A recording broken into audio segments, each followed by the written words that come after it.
Hi, everyone, and welcome to our first episode of Ask Clever Over Coffee, How AI Built This. And we have a special guest today, and his name is Ryan Cloutier. Cloutier. Any pronunciation will do. I also respond to, hey, you that guy. Perfect. And then my co-host today is ChatGPT, and the voice is Billy Darkenwall. Thanks for joining. Thank you. So, due to our first episode, first I want to just tell everybody a little bit more context about what the show is about, what you can expect to hear today, and kind of the format. We got to get into this. So with that said, the purpose of the show is really to help other people understand what AI is about, talk about some of the fears and the real problem areas, as well as highlight some of the good parts of AI and talk through that as well. And that was one of the reasons why I was really super excited when Ryan said, yes, I will come in on the show and be part of your first podcast, because what he's doing out there in the industry is very relevant to the conversation that we're going to get into today. So hopefully after you've listened to the whole show, you got a little bit more perspective on AI, some of the pluses, the minuses, and then we will be asking for your comments or feedback a little bit later in the show as well, and hope to address those in future episodes. And we have a lot to go through because AI is definitely changing the landscape for all of us. So with that said, Ryan, thank you so much for coming in today. Glad to be here. It was a chance to get interviewed by ChatGPT. I haven't had that experience yet, so I was quite excited to see how this goes. Great. Well, let's just start with your background. Tell us a little bit more about yourself and what you've been doing in the digital space within your career. So we'll start at the beginning. Built my first PC when I was 8, wrote my first software program by the time I was 9, compromised my first system at 9.5. I'm a tinkerer at heart. And then I spent about 20 years avoiding IT as a career, but always working on things in the background. Little by little, my spouse started to encourage me to think more long-term in my career choices. And so I got started out on a support desk. Within a few weeks, they figured out I maybe knew more than just Tier 1 support. Worked my way up through the ranks in small and large organizations, public and private, data architecture, systems, business intelligence, network engineering, software development, engineering roles, architecture roles. What always emerged during that, though, was cybersecurity, and it was kind of this little thing that nobody wanted to talk about. It was off in the corner. And so I started to focus a lot of my energy on cyber, but specifically in underserved communities. And that gave me a chance to do bigger and bolder things, to experiment, to go places that maybe a larger corporation wasn't as comfortable. And in doing so, got a chance to really find my passion. And my passion is mentoring and growing the next generation.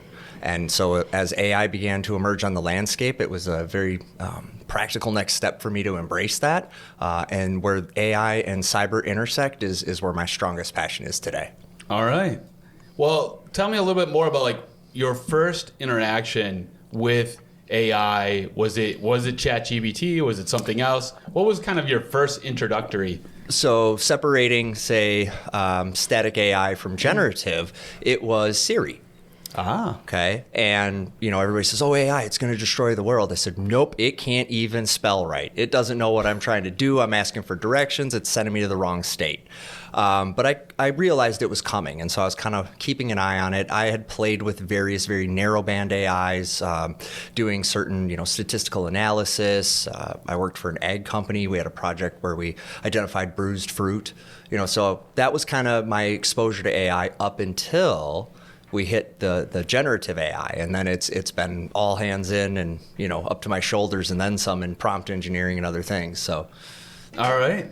Well, that's a great segue to one of my other questions I had for you. Is what would you say is the importance of prompt engineering for everybody who's watching? Can you just even describe what prompt engineering is by definition, and then give us some examples of what has worked and what hasn't worked? So I'm going to give you my definition of prompt engineering. One of the fun things here in AI is a lot of this is yet to be fully defined or standardized. But for me, it is the way in which you enter a question into the AI. So the typing of the question we would call prompting. So I'm prompting the AI to give me a response. The more well-crafted my question is, the better the results I get. And there's a lot of capabilities that are kind of lurking under the surface that you can only unlock with proper prompt engineering. The other thing I would say is I believe that that is the emerging job of the future, and that will be as important of a skill set no matter what your industry or role is, just like we talk about soft skills. So every job that interacts with others has a requirement of good communication skills, written, oral, and otherwise. And I think that otherwise is going to start to emerge to how well can you do prompt engineering. And I think that will actually be a differentiator in the job market in very short order. That makes sense. Well, my co-host, also ChatGPT, has a question about prompt engineering for you. So I want to swing it over to ChatGPT and hear what their question is. Yeah. How do you ensure that the AI systems you deploy remain ethical and protect user privacy? So fascinating. Actually, a little surprised to hear it. ChatGPT asked that. That is one of the greatest challenges facing us right now. We rely heavily on the restrictions that have been put in place by the various large language models, kind of that ethics model. That's an area we're exploring is how do you ensure that the prompts going in and the responses coming out are within those ethical boundaries? First problem we run into is whose ethics? So one nation's ethics standards might be different from another. And it's very challenging. So we're actually just now starting to explore leveraging things that look a lot like data loss prevention technology to try to do prompt interrogation, to really see what's going into the system. And I hate to say it, but almost even a keylogger type solution on the end user's computer, right? So there's deploying to the general public and there's deploying within the commercial world. Commercial world, we have more control. General public, we're kind of at the mercy of the big tech companies. Sure. And one of the questions I have for you is, who is setting these boundaries today? Like, you have the different tech companies, like Google is doing it, OpenAI is doing it, Microsoft is doing it, heck, even Elon Musk with Grok has, they're working on it, their own AI model as well. You know, my question is like, well, who's setting the ethics or the boundaries today? As far as I know, it's actually very small teams within those organizations. They're actually some of the lightest staffed teams within those organizations. And they're using kind of the general understanding of ethics and just kind of applying it. Really, today, the focus is around what we would consider, politically correct type of things. So keeping away from any statements or responses that might run afoul of particular identity politics or gender, race. Really, any of those hot button issues are very personal issues to folks. It seems to want to avoid them. It's really interesting if you experiment with getting it to be humorous, how quickly you will run into some of those restrictions. Without giving away the secret sauce, there are ways to prompt engineer around that. And that, I think, is something we need to be very aware of, is despite their best efforts, there are still ways to bypass it. And if I had a magic wand, I would say as a society, we need to actually have an outside, independent, publicly run body, not necessarily a government entity, but the general public having an opportunity to weigh in on what should those ethics be, what should those standards be, what approvals might be needed if we're going to walk up to that line. So it's a really awesome kind of green field of thought, if you will. So you're thinking that the public should have some say in that. And then my thought process goes to the people in general seem to be a smorgasbord of all ideas. You can find, all extremes. And I look to X or Twitter, and, you see so many different opinions on every single hot button item. Mm-hmm. And, like this week was Gemini came out, and people were up in arms about when you would prompt engineer for it to generate an image of the founders of the United States, and it was people of all different color. And people were like, that's not historically accurate. And, and then there was like controversy and discussion about what should it be and what does it look like and how does that work. And it will be interesting to see if this actually polarizes people in general. I mean, what are your thoughts on that? Well, yeah, and I definitely don't mean, when I say public, I don't mean open it up to the comments section of Reddit and Twitter. I don't feel like that's a good place where people show their best selves. But I do think there is the need, just like we do within, say, water and wastewater, where we, other potentially dangerous activities. As a society, we have kind of chosen to appoint a certain group to kind of help regulate that, both from a actual regulation standpoint, but also from, do we really want that in our community? Let's have a city hall meeting. Let's kind of vote on that. What's really interesting is you're starting to bump on the edge of bias. So why did it lean that way versus another? And I don't know if it's today's show to get into it, but I actually have some really interesting ideas around bias and why it's needed. And I want to make it clear that when I say bias, we often confuse that with the word bigotry, and they're not the same. I am biased that if I step in a puddle, my foot will become wet. That has nothing else to do with my experiences driving my risk decision making. And I think that in my experimentation, when I've attempted to remove bias, I've actually gotten lower quality results. But when I've introduced bias, known and controlled, I'm able to account for it. So if it does lean a direction that maybe is not in line with where I want it to go, because I've been intentional in which bias I've allowed to be present, I can also be intentional in how I control that bias. Similar to that one relative we all have at Thanksgiving where it's like, not today, not today, right? Well, with the bias piece of it, my follow-up question for that would be, are you talking about, have you tested like political bias? Have you tested, male versus female biases? Like what kind of so a little testing bit have you done? I've been looking for bias in the data set. So getting down to the training models. Got it. For example, if a particular university has a leaning to maybe a more liberal or more conservative angle, then you tend to see that reflected in the student body and therefore the student body's work. So as the LLMs are ingesting all of this data, it's coming in with bias already inside of it. Yep. So, I'm looking at that level and then walking up to see how those biases impact its ability to make those neutral determinations. Got it. And it'll lean kind of which way, Gemini leans one way, Yep. GPT leans another way. Yep.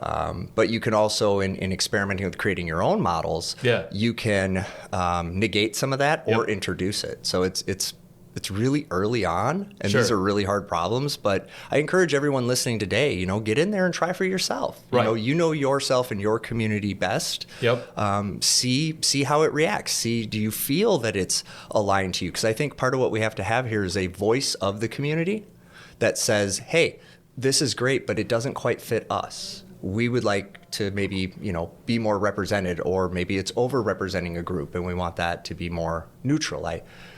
It's tough. AI is more than a tool, right? It's not just like an operating system, right? This is something where folks have emotional responses to it. And while I definitely have emotional responses to when my technology doesn't work, it's not quite the same. So you threw out an acronym that's largely known within the AI community, but I don't think everybody in our audience might know what it is, which is LLM. Do you want to just break down that acronym just so people who are watching and learning for the first time? Sorry, nerd here. LLM stands for Large Language Model. And basically what that is the tech behind AI. It's actually where a lot of the decision of what data to present back to you is happening. It's where the information that it's gathered and been trained on is then stored in a more usable format. So think of it like a really fancy database that isn't sure what data it's going to give you back. Okay. Well, ChatGPT, you have another question for us, I think.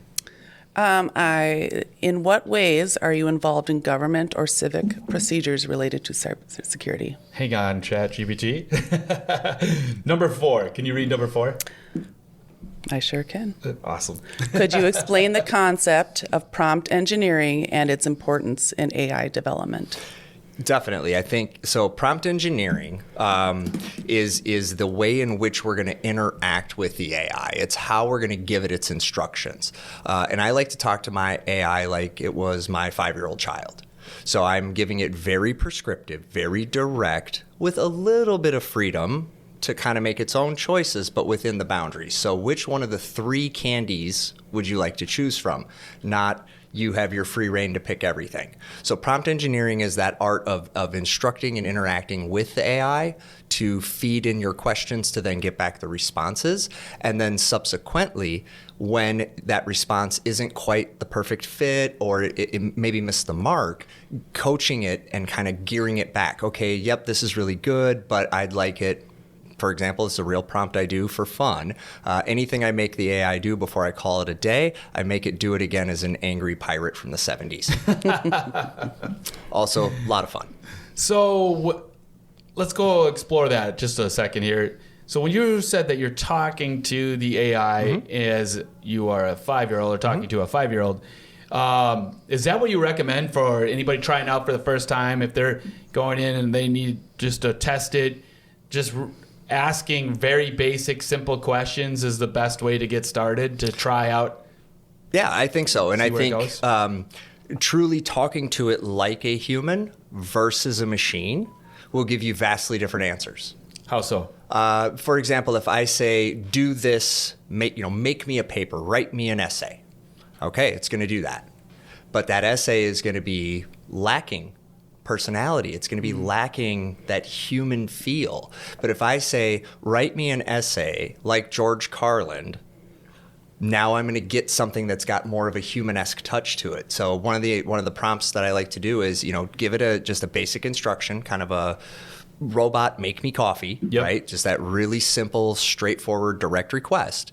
And then ask it to do the same task, but with more flair, with color, with humor, with tell it to me in story format. Got it. And I think you'll see that you get vastly different results from the system.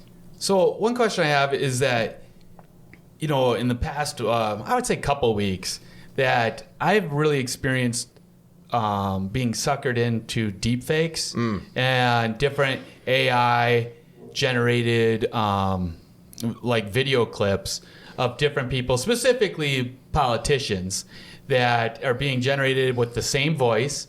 And then somebody will go out and go, nope, that's not real. Nope, that's not real. And what I've noticed even on TikTok is that now they have a little checkbox that you have to click to say this was not AI generated. Otherwise, if you use AI generated content and you don't click that box, then they're just going to remove it because it's becoming so weaponized almost.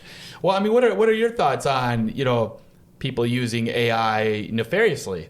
So that is a huge area of concern. Whether that is cyber criminals, whether that is hostile foreign nations, or unfortunately, political. I think we as a people as we embark on this new journey and AI becomes more integrated into our daily lives, have to reintroduce a concept I learned from my grandparents, and it's known as healthy skepticism. So the idea behind healthy skepticism is, even if I saw it, even if I heard it, before I let it get all the way inside me and start to believe it and have feelings about it, I'm going to check that against another source. I'm going to do a little bit of legwork to go see, is there somebody that's saying, hey, no, this isn't real, this is AI? Is there an official source that would refute what I had just seen? Sure. So unfortunately, we have to do a little bit more legwork now. Very similar to when, phishing emails became a big thing, and it was like, okay, hey, we've really got to read the email. We've really got to think about what we're being asked. I think same thing here with AI, especially when it's things that are that trigger our emotions. So if it's something that triggers your emotion, I like to practice what's called HALT. So if I'm hungry, angry, lonely, or tired, I tend not to take an action. Interesting. I have not heard that one before. Yeah, Where did you pick that up? Lots and lots of sleepless nights trying to keep people safe, and knowing that, if I'm really frustrated, I'm going to fix this and fix it right now. Well, many a IT person has done that to only turn around and break something. So, but healthy skepticism, I think, is mandatory these days before we take action on any content. All right. Well, I have a question that I know that ChatGPT wants to ask. Go ahead. What role does AI play in detecting and preventing cyber threats in real time? I think it's going to play a huge role, partly because a lot of the modern cyber threats are going to be AI driven. The ability to do that today is still kind of in its infancy. There's a lot of AI that's been implemented in security tools and cybersecurity solutions, but it's very fragmented. It's a fragmented landscape. Yeah. So I think it's going to play a huge role, and partly because of speed and scope and scale, right? So everything's happening so fast, and there's so much of it. And I go to bed tonight, and the world's one way, and I wake up, and it's completely different. So I think we're going to have good AI, if you will, to keep us safe from maybe the malicious AI. And unfortunately, it could be the same back-end AI, and it's the difference in who's doing the prompt engineering. So what have you seen from like civic and government agencies up to this point? We're taping this on February 28th of 2024. What are you seeing that is happening in those sectors to prepare for these different threats that you're talking about? I would say in the local government, state government, a lot of it is just their early awareness. There's a lot of, I don't want to say panic, but there's a lot of dialogue happening. And as we know, governments tend not to move quickly or, be agile. And if it requires any kind of legislative action, that tends to gum up the works. I would say within the law enforcement, national security, and defense space, they're definitely further ahead. Yeah. And, to borrow from our friends at CISA, the Cybersecurity Infrastructure Security Agency, it's all about that public-private partnership. So I think there needs to be a stronger interconnection between those local governments and those federal agencies, and stronger between the local governments and the private sector businesses within their community. Yeah. Because it's a lot, and there's just not enough people to go around. Yep. So, communities investing in educating their youth in the ethical, safe use of AI, I think is something that a local government should be giving greater consideration to. Okay. And I'm looking to big tech to, step up and support some of those local initiatives, even spearhead a few. Not as much as I'd like, I guess, is the short answer. Sure. So, like, when our military is preparing any sort of potential conflict around the world, they'll do joint operations and they'll do military exercises way out in the deep sea, right? What does it look like for like a military or any private or public company to set up a drill, so to speak? What's that look like for a company to do that? Well, ask me again in a couple of weeks. I'm actually building one of the first simulations to show what happens if a weaponized AI is cut loose on a set of critical infrastructure. A lot of this is scenarios that are just too new to us. Like, some of it's brand new stuff. Some of it we've already dealt with in other ways, and so we can borrow from them those learnings. But I think ultimately it's yet to be defined.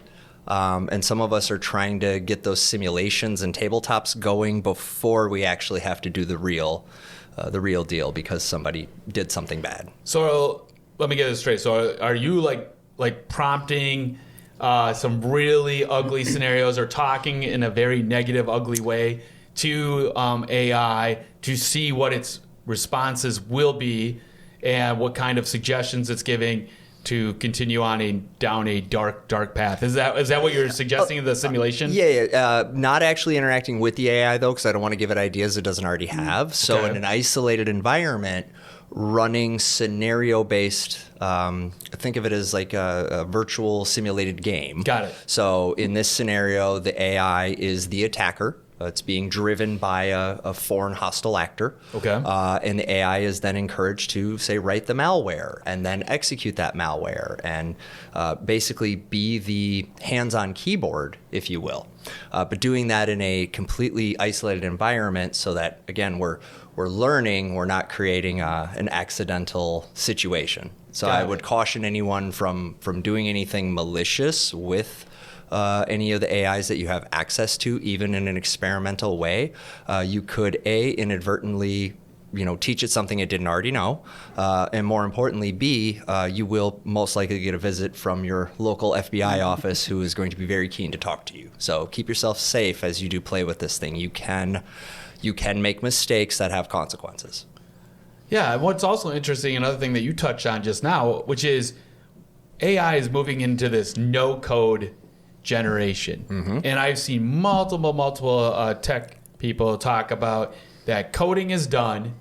You will literally just have to prompt and tell the AI what you want it to do or the code you needed to write in order to do whatever XYZ output that you're looking for.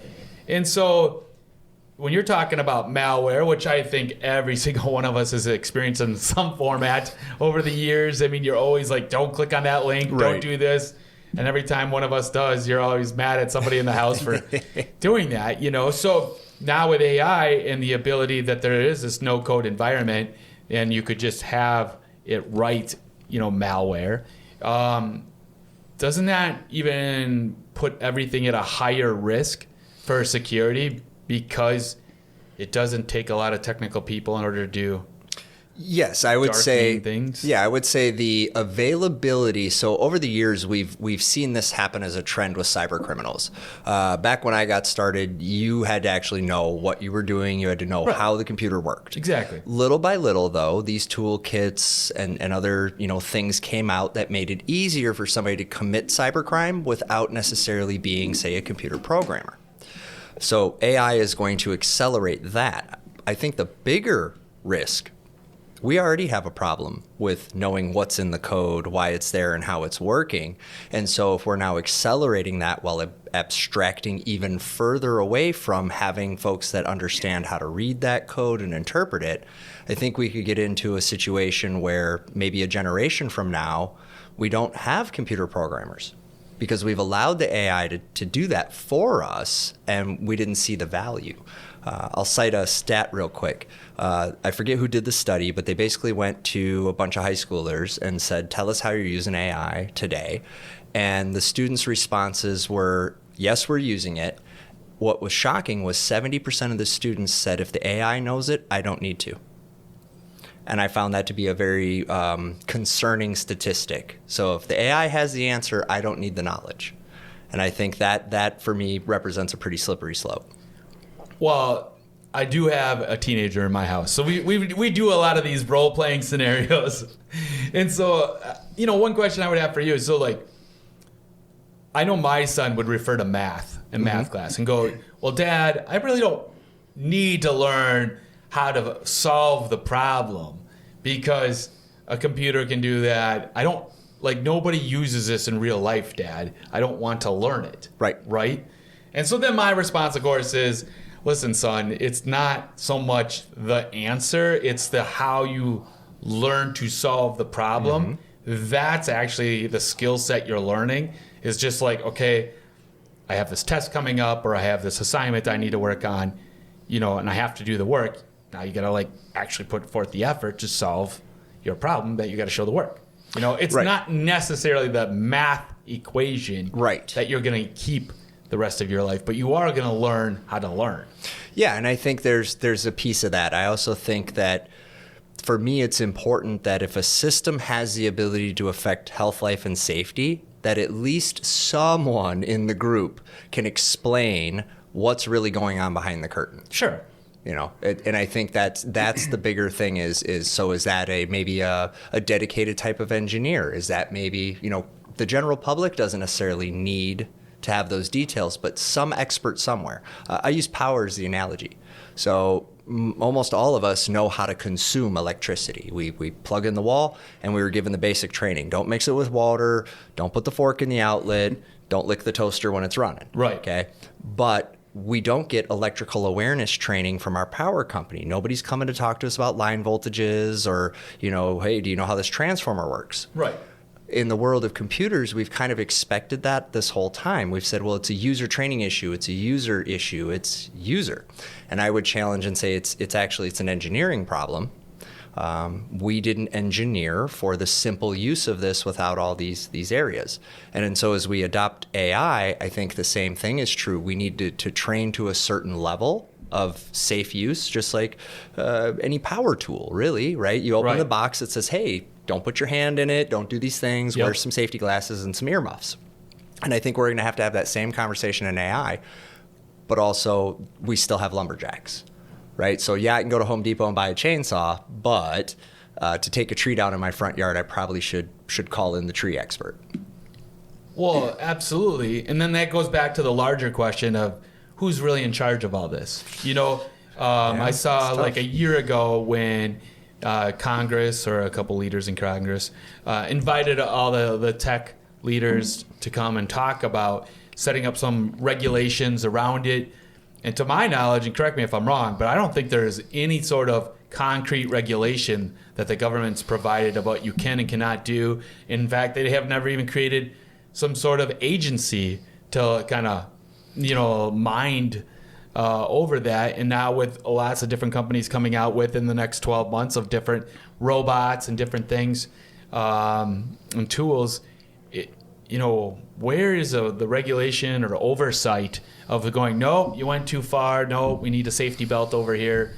We need a kill switch on this thing. What does that look like? So there are, the one that I'm aware of is a executive order regarding the country that you're allowed to use when developing AI. So Biden did sign, I don't remember the specific order number, I'm sure we can look it up. Sure. But basically said, if you're going to develop AI, because it is a dual use technology, right? So if we remember back in the day, you used to be able to you could buy a PlayStation here in the US, but you couldn't send it overseas because the processor had enough processing capability to control a guided missile system.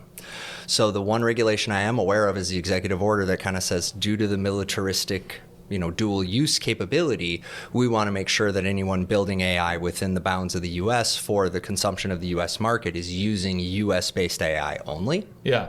And I think that trend will continue. Okay. We are seeing some early indicators that some of the open source language models out there may actually be run and hosted by other nations. And so it's kind of this greenfield. Regulation's tough, and I'll tell you why. We're in a race. We're in a race for economic dominance. We're in a race for military dominance with the whole rest of the world. So there's very little incentive to slow down, both on the political spectrum, but as well the commercial side. And that's where I go back to, I think there's a community voice that's missing here that needs to advocate for that in-between. Think about nuclear proliferation. It wasn't until the community started to raise its hand and say, hey, wait a second, everybody's busy building all these missiles, and we already have more than we could ever need. Maybe it's time to chill out. But it wasn't until those grassroots efforts, those community voices started to really, make noise that anyone took action. And I think you're going to see the same thing here. I think it's too lucrative commercially, and it's too powerful from a defense perspective. So that brings up another interesting point, because we started askClever in September of last year, okay? And, AI is a really new thing, and we are using it in the lens of AI marketing lead generation. So our purpose is to really help companies grow their revenue and their lead generation in total. Now, we do have chatbots for HR, customer service, and different AI-powered bots to do these different things. When we started to run our ads in the beginning to promote our own self, we had a lot of interesting comments in the Facebook about how AI is going to deplete all the jobs, nobody's going to be working anymore, and that was really interesting to me. And it honestly, just from our own data points, it happened to be people who were over 50 who were leaving these comments. But I was really surprised by how much negativity was left on our ads for these different comments about AI. And that goes right in line with what you're saying about how AI can be used for different things, but also people are scared. And that is one of the reasons that, we're doing this podcast, is really to create this conversation and this opportunity for people who do have questions to let us know, and then we'll ask the experts and find out a little bit more about what's going on under the hood. Yeah, and I'd like to expand on it a little bit. There is a fear factor, right? And it's actually not helpful. So being afraid of this technology and making assumptions and just kind of responding emotionally, will it displace jobs? Absolutely. Is it displacing jobs now? Absolutely. But as we think about where we're evolving to and what is that next job, right? Additive manufacturing displaced a lot of jobs, but you didn't hear about that. You didn't hear about how 3D printing parts means I need less CNC machinists, right? So I think we have to take a step back. We've been here before.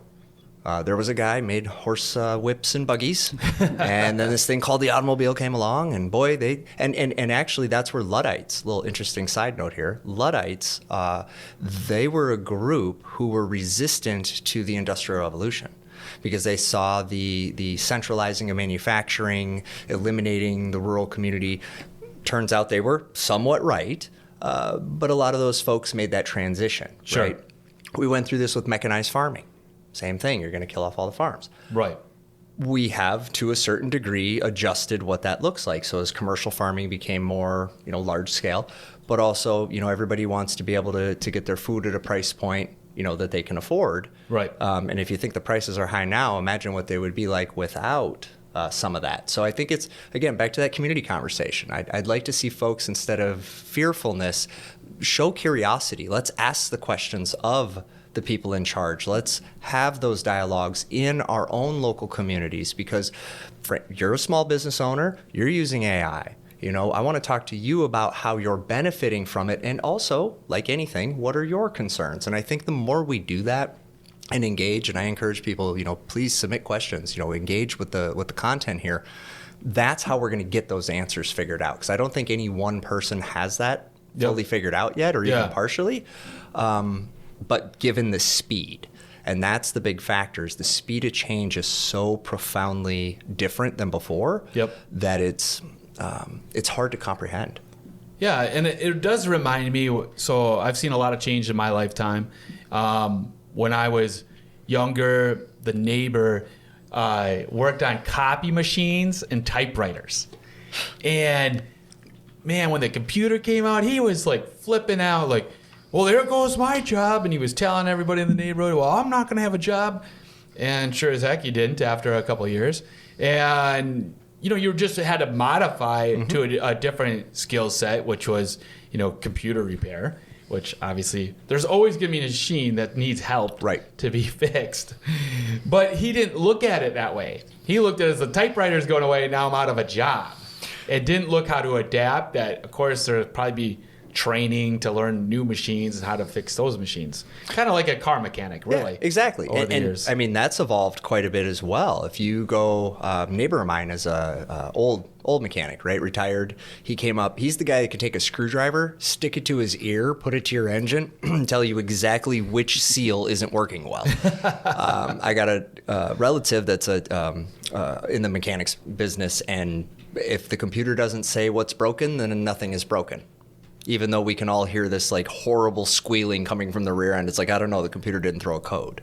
So I do think there's a lot of room for, and we should have those conversations now about, okay, you're in this field or this line of work that might be impacted by AI. The saying I hear all the time is, it's not the AI that'll take your job, it's the person who's using it and you're not. And I think that's probably quite true. I like that. Yeah, it's not the AI that's going to do it. It's the human who's figured out how to leverage this AI to get more done. That's your bigger risk. So, I encourage everybody to start to learn, experiment with this thing. There's a lot of great free resources out there for folks to get their head in it and know you don't have to be a techie or a nerd. Matter of fact, some of my best prompt engineers don't know anything about computer programming, but they do understand how to interact and ask questions and how to tease information. Interrogators, lawyers, those folks tend to do really, really good with the AI. Well, also another great resource, honestly, is videos. So like I have learned a lot by YouTube and TikTok. I mean, there are some great people out there putting out some great content on the do's and don'ts or best practices and all sorts of different prompts all the way around. And that has really helped us in what we're doing and developing, because the cool thing about today is like when you learn a new technology, a lot of people not only learn it, but then they share that knowledge right away and put it out there. Yeah. And so if with just putting forth a little bit of extra effort and watching and consuming, and then not only watching the content, but also trying it to see if it works for you. And then, of course, it's a video, so you could stop and pause it and try it out and keep going. I have found that to be tremendously helpful in everything that we're doing. Same. I mean, I'll be honest, I've been doing computer stuff, IT, security, all these things for these many gray hairs plus. Yeah, I got a couple too. But when it comes to learning this, I had to start at square. Yeah, I know how the back end works, but how's the front end work? How do I get things in and out of it? I actually built an AI chatbot to help me and my wife have more effective conversations. Seriously? I'm an ADHD kid, and she is very, very high functioning autistic. And you can imagine the two of us trying to communicate under pressure can make things a bit challenging. I'm hearing things a certain way, she's hearing things a certain way. We're saying the same thing, but getting nowhere. And so I created an AI that she could use to run it through first, get kind of those how to best approach on this, what's going to work best to engage him on this, and vice versa for me, and basically just said, do what she says. I don't know why you're asking me questions. Wow. But in all seriousness, I do think there's a lot of interesting avenues there around communication, around using it in those ways, because that's really where the biggest conflict of humanity comes from, is when we try to all get on the same page. So that's like a big shining bright light for me with AI, is like, hey, this might actually, if we focus there a little bit, I think we can make a lot of progress. I mean, think about talking to your teenager. Yeah. Right? Well, how long have you been doing this with your wife? Fighting or being married? 25 years of marriage. AI chatbot. About a month. About a month. And so, I mean, obviously this is unscientific, but how much progress, or have you seen improvements? How much improvement? This is fascinating, I think, for everybody in a relationship. So our counselor said, if you figure out what I can do for you guys going forward, let me know. So, it's had a tremendous impact. And what was fascinating is it's not like we go to it all the time. It was just the first couple times where she was able, in a safe space in place, there was no pressure. She could ask, maybe she's got something she's been wanting to talk to me about for 3-4 days. She can go feed it into this thing on her own time and then think through those responses. So I would say after implementing it, the quality of our conversations went up. I would say the friction in our marriage went down, because a lot of the friction was around that somebody was hungry and tired and thought they said something or thought they heard something. And for anybody that's been in any kind of relationship, parental or child, parent, spouse, whatever that is, that's where those conflicts come in. And so having that extra tool has been just super, super helpful. All right, so now I got to ask, would you feel it's cheating if your wife told the chatbot personal feelings that you thought should be shared with you instead of a bot? Would you feel like for example, if your wife was using ChatGPT or the chatbot for a personal journal and not sharing those same thoughts with you as a partner, what is your thoughts on that? Because I know some people have discussed that, and I was just curious what your take is on that. I treat it like a journal. Okay. So her journal is hers, and it's private.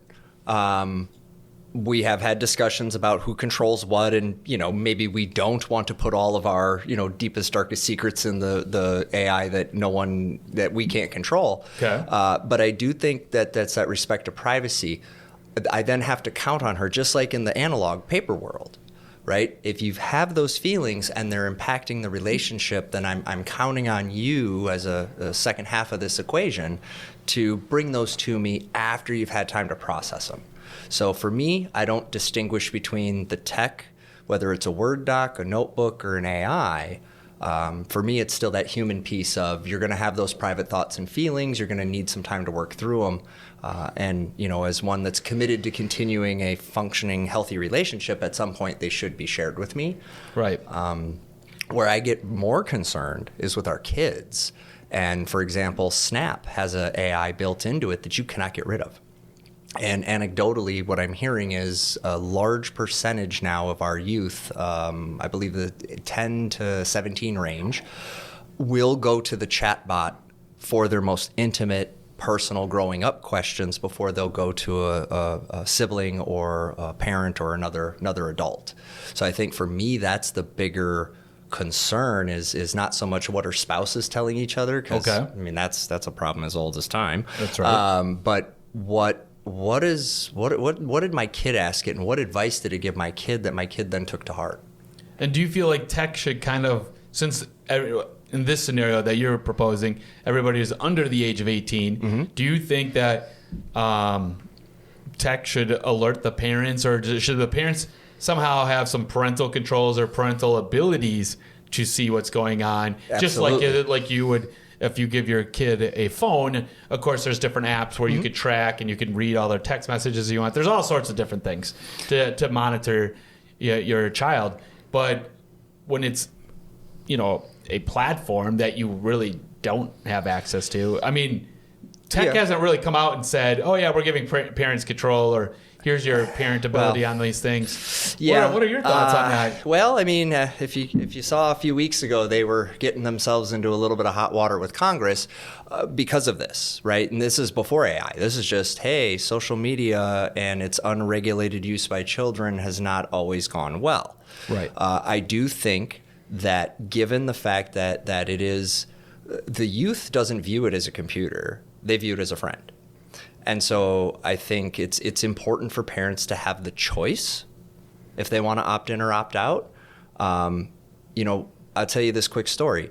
My son's 25 now, but when he was coming up, it was just the beginning of the smartphone, just the beginning of social media. He's like, Dad, I want a webcam in my bedroom so I can play video games while strangers watch me. And I'm over here going, that's not a thing. I didn't know where we were going to go with that. I didn't realize that people would make tens of millions of dollars doing that, right? And you're talking about Twitch, right? This is even going further back. This is pre-Twitch. This is just good old-fashioned YouTube. Okay. And when the whole concept of gaming online and others watching you play a game, and of course, being an old guy, I'm like, nobody wants to watch you play video games. Boy, I was wrong. So I think there's this problem we ran into, which was at a certain point, I had to, in order for him to properly participate in his peer group and be part of society and where it was headed, I didn't have a choice. So I was either going to be that weird family that, kept him away from it, and then, he could go tell the counselor about it later and be traumatized and isolated and all that stuff, or I had to find a healthy way. And I'm a little bit of an old school parent, so right to inspection always remained true, whether that was your sock drawer or your phone. But I have the right until you are of such an age. Now, we would talk about these things. We talk about privacy. There is a point in the child's journey that they need that. It's a delicate dance, but I do think, in short, parents should have the choice as to whether that feature's on or not. I actually just deleted Snap because I could not disable it. So I left the platform altogether. Because I, as a user, I didn't even have the option to get rid of it. And what is your fear with it? I mean, when you're saying inadvertently that, typing something into it that was intended to go to somebody else, really was my concern. Okay. Just because it's always at the top of the list and you can't make it go away, you can't hide it. So fat fingering something, drunk texting AI is probably not a great idea. But that's my use case. I think for others, it's an individual journey, right? A friend of mine basically said, you're more intimate with your cell phone than you are anything else in your life. You don't invite people in to hang out in the bathroom with you, but boy, that phone goes in there with you. Right. It's right next to your bed. I mean, it lives in your most intimate spaces and is on your person, for all intents and purposes, 24/7. Right. So I think we gotta look at our relationship with technology. Right. And AI is just another facet of that higher level conversation about what is and what should be humans' relationship. Nobody's carrying a hammer around with them 24/7, right? There's all these other tools that we have that we don't feel an emotional connection to or panic in the absence of. Yeah. If you ever want to see some fun stuff, look at somebody who just realized they left their phone at home. Right, right. And I mean, that gets me back to security. Okay. You're bringing it right back to security. And so I got to, preview some of the questions that ChatGPT wrote out for you. And go ahead, ChatGPT. What's the next one? What are the most significant challenges you face when implementing AI in cybersecurity measures? I would say the most difficult challenge is one that's been around a while, and it's what do I have? What is it? Where is it? And who's using it? So in order to effectively implement any technology that interfaces with data or systems, I need to understand what I have. So for example, most businesses today, unfortunately, still haven't done a basic data inventory. So now I've connected this AI. We ran a scenario recently for a business where they had implemented AI, and then I showed them that the staff could get salary information out of it. Well, we never wanted that. Right. Well, and what we found was that data set had not been classified as a sensitive data set. So as far as the systems were concerned, it was fair game. So I think part of it is understanding the environment before you implement. And then the second piece is today we really don't have a lot of good controls for monitoring it, for seeing what it's doing. Why did it do it? You'll hear a lot about it's a black box. I don't know what's going on inside. And if you try to look inside, you just see a bunch of random numbers. Yes. So it's very difficult to tell. So I think the biggest challenge in any AI implementation is maintaining visibility and being able to control what it can and can't access. Check back in a few weeks. I got a couple of projects I'm working on that might be solving some of that. Well, if you have an exclusive, I want you to bring it here first, okay? Sold. All right, deal. But you bring to a larger point that some people who are watching or listening, there needs to be some clarification, Ryan, on what is a business rule and what is machine learning, which is considered AI, and what does that look like? Because oftentimes AI is being tossed around so loosely these days that those are business rules, like what you're talking about in some instances is really like, well, the company needs just to set up some boundaries or rules. That's not machine learning. That's literally just business rules. Just like if you're doing customer service, you got rules that like what you do, what you don't do, whether you're in retail or healthcare. And can you expand a little bit more of like what the difference between the two are, for business rules versus AI? Because that's really important. Simple definition, very important to understand the difference. Yeah. So using security is the theme here.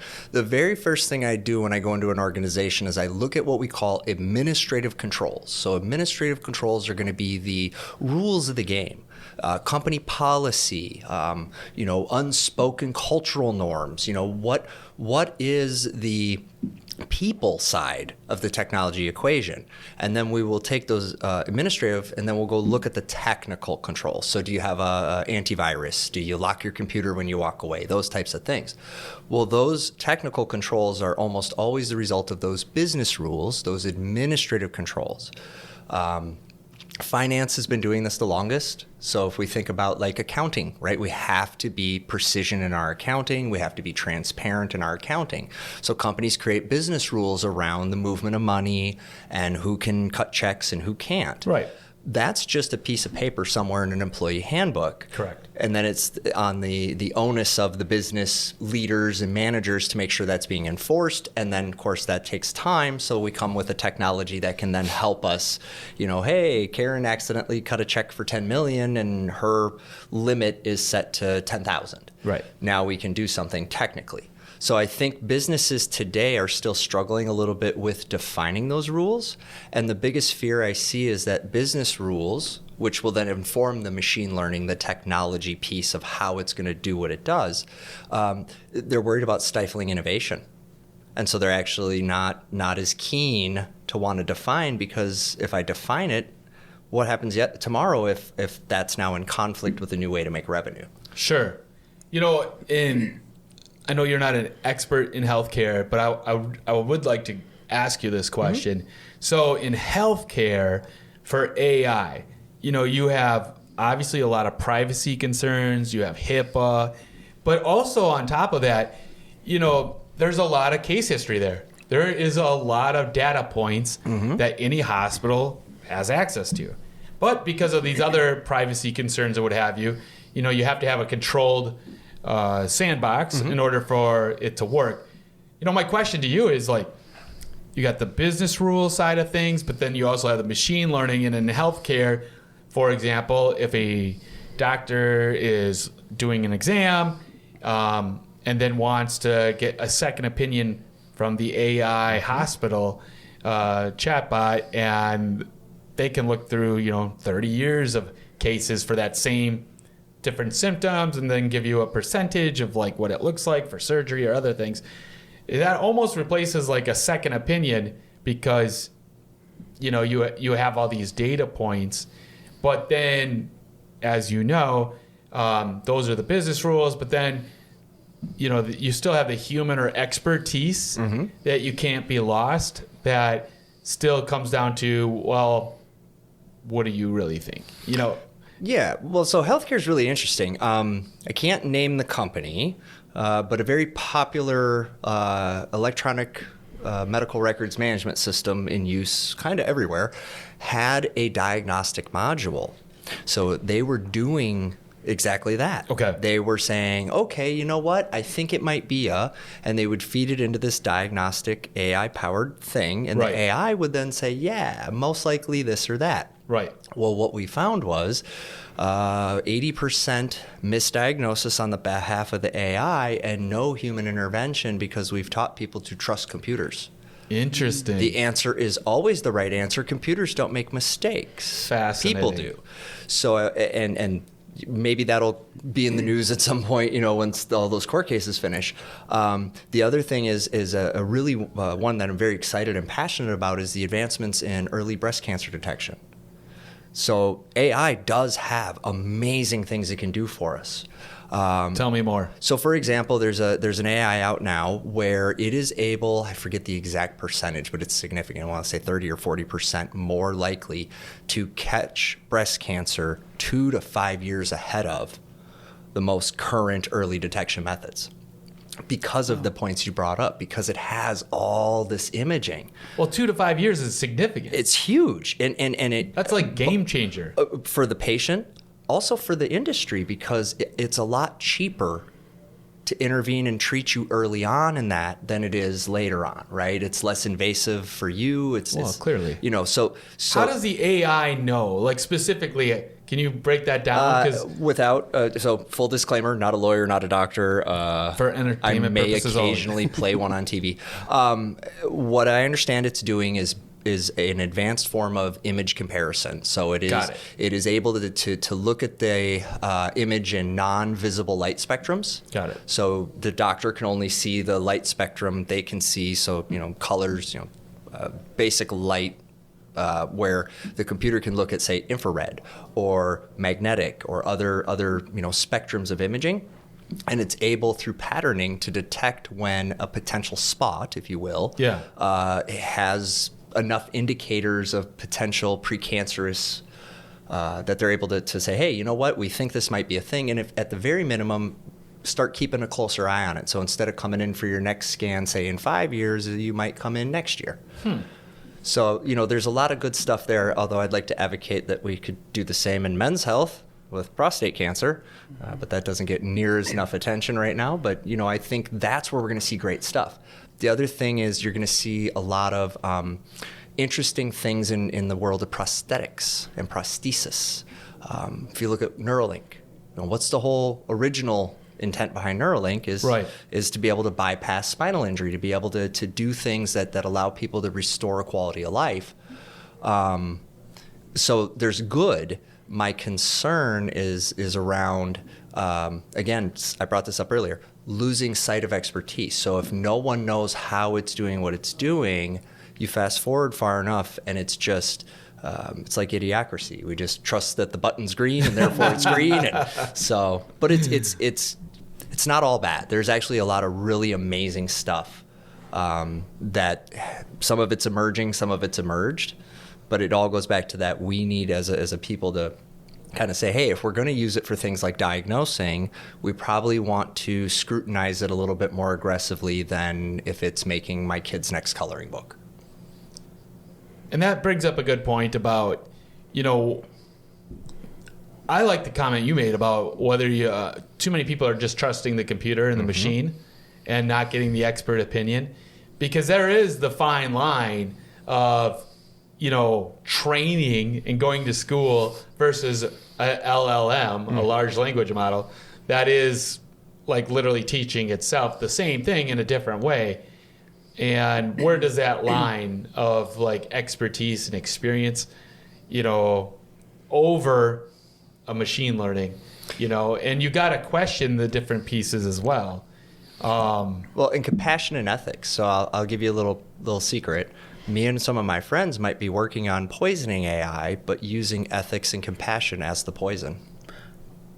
All right. How does that work? So basically, AI poisoning simplistically is giving it says it's a cat, I say, no, it's not, it's a dog. It says it's a cat, I say, no, it's not, it's a dog. And I do that enough times, and it says, okay, that's a dog. So it's using the same repetitive learning structure that it figured out that a cat was a cat and a dog was a dog. Okay. But using, malice, if you will, right? Right. Where we said, well, that same method, what if what we were injecting was morals and ethics and compassion?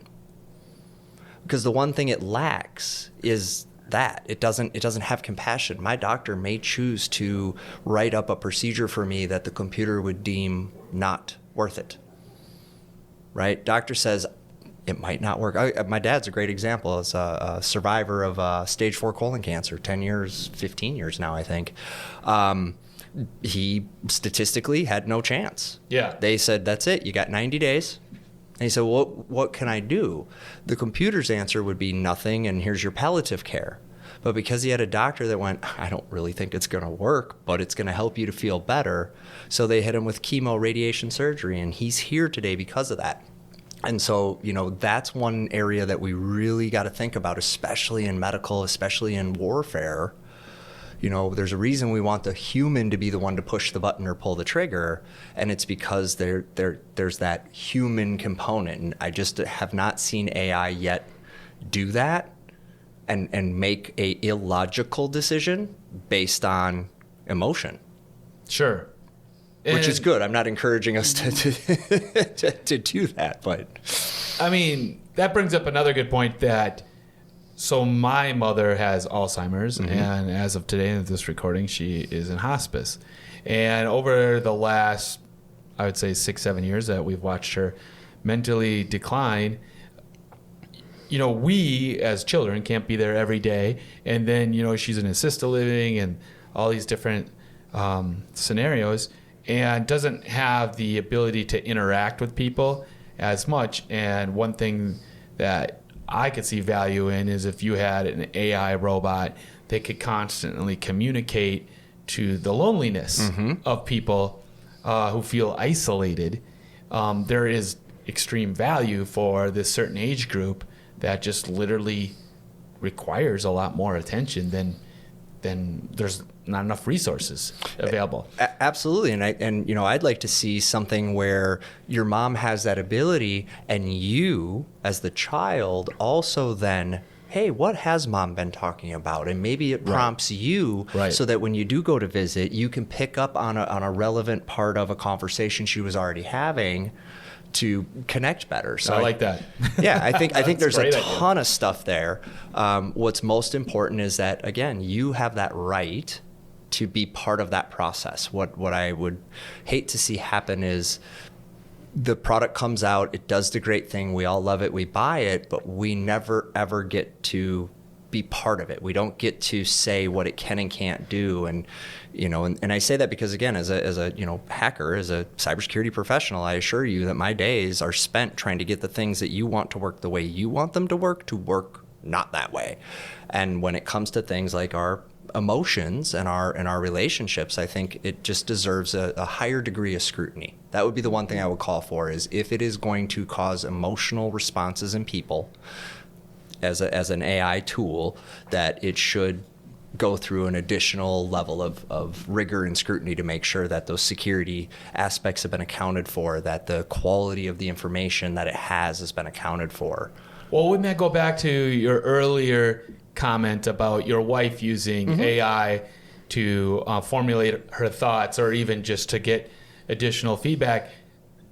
So, like right now, these things don't exist, right? There's no regulation, right? And there's no second degree therapist or some doctor overseeing the kind of responses, right? And this is where the concern, whether it's in the chatbot today, it's in Snapchat for children, that there is literally no sort of form of professional oversight or regulation on what is like best practices that we obviously know in the real world, because there's tons of data points. But now that the technology is coming to the forefront and seeping into all of our lives, that who's in charge? Well, and I'll give you this one: mandatory reporter.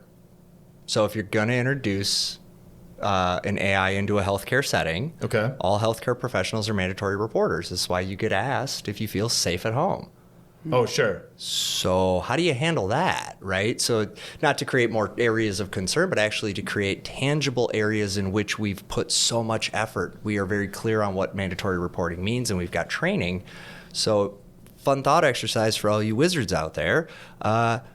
If you are a mandatory reporter, build me a GPT for mandatory reporting. Go in and play with it. Start training it, because you can focus it to specific areas. Most of us interact with a very generalized GPT. It's just the open chat. You go to openai.com and you just start typing away. But if you actually go in and build a model, you can start to skew it, and it will not respond to certain questions. And it will, there's ways to do this. Now, we don't know. Through the training. We don't know if behind the covers it's going, yeah, whatever. But at least from your interaction. But I'd like to see more folks experimenting with that type of stuff, and because that'll help drive the conversation. Yeah. And I mean, I've even thought about going back to my mother with Alzheimer's, is that, AI has lots of different forms and uses, right? Mm-hmm. And one thing that we covered already is that you can take your voice and record it, and then AI can essentially create any conversation using your voice. Mm-hmm. And then back to the scenario we just had about my mother and having a bot. Well, if the bot was using my voice and she's listening to her own son the whole time she's communicating, that I would think would be a game changer of combating loneliness, because people they're all ages, really, honestly. But I mean, I'm thinking of senior citizens, but this applies across the board to young people, we've all probably been in a place in life where we feel dark, lonely, and not sure how the heck we're going to get out of this. And, to your point about AI and using these different tools, it'll be interesting for all of us to see where that goes and how that works in a healthy way. Yeah, and I'm excited for that. I think, for me, it feels like the 90s. Feels like the early days of the internet. We got this great new thing, and I just hope we don't repeat what we did with the internet, right? For a lot of us in the early 90s, this was like the most amazing, and we're going to change the world, and everything's going to be so much better. Yep. And to a certain degree, it has been. But there were some unforeseen consequences, some things we didn't really think all the way through. And we're there again. So I think as folks are like, what do I do with AI? Right. Learn a little. See how it could maybe help you in your life.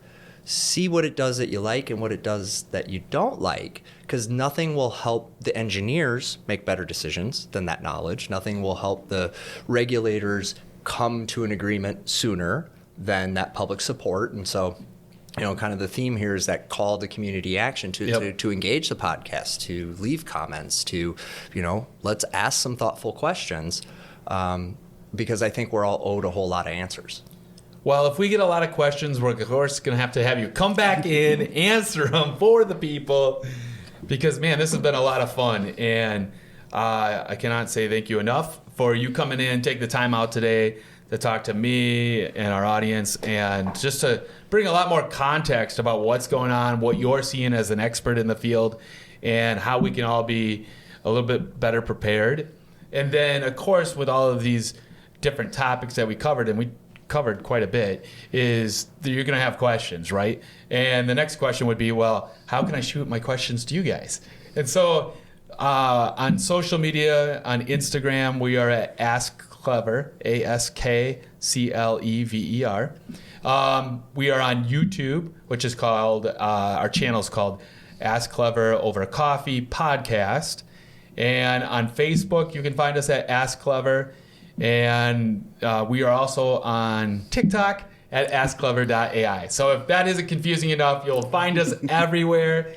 And I think the most important thing is that, of course, we want you to like, subscribe, follow. And if you're listening on Spotify or Apple Podcasts or any of the other platforms, feel free to follow, because every other week you're going to see episodes where we're going to bring in industry experts. We're going to ask them some great questions. We're going to take news out of the headlines. We have some great guests lined up already to talk about some major things that are happening, in the film industry and the music industry, as well as in city governments. And all of this is going to affect all of us and every single one of you. So I appreciate you listening today to Ask Clever Over Coffee, how I built this, how AI built this, and we are looking forward. Now, part of the one show that I want to end on is we all have to be a little bit nicer and kinder and make this world a little bit better place. So I went into ChatGPT and I asked, what is one quote that I could use to end the show to kind of leave on a high note?